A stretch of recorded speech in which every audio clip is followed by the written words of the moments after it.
Écoutez ceci, vous qui cherchez à comprendre la loi de Dieu.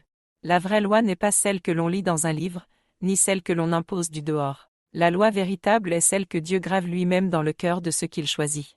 Car un livre peut être fermé, oublié, ou mal interprété, mais ce que Dieu écrit dans le cœur demeure à jamais vivant, brûlant d'amour, de justice et de vérité. Il est écrit.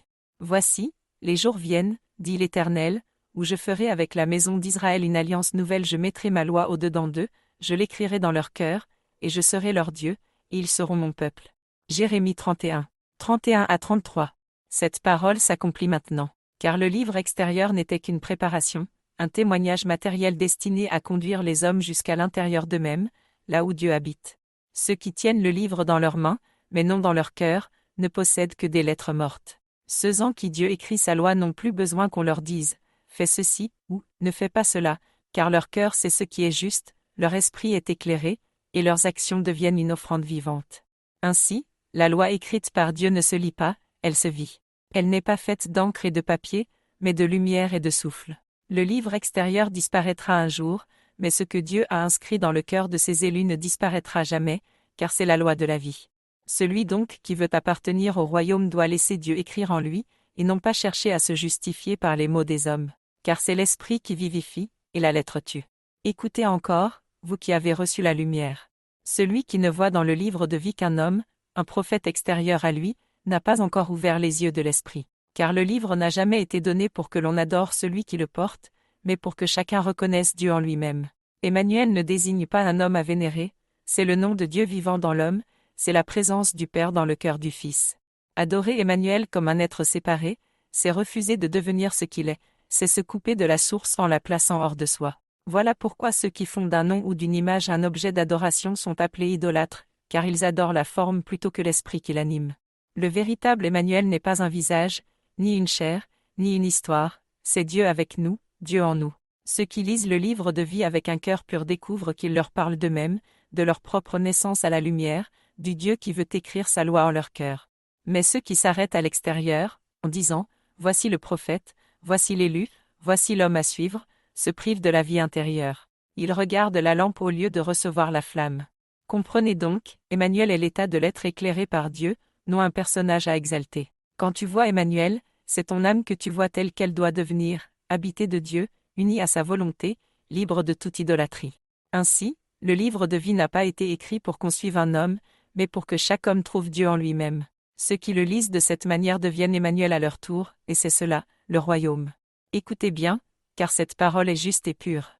Ceux qui ne voient dans Moïse et Emmanuel que deux hommes de chair n'ont pas encore quitté la vision terrestre. Ils lisent les Écritures avec les yeux du monde et non avec ceux de l'esprit. Ils s'arrêtent à la forme et oublient le sens, adorant les images au lieu de comprendre la révélation.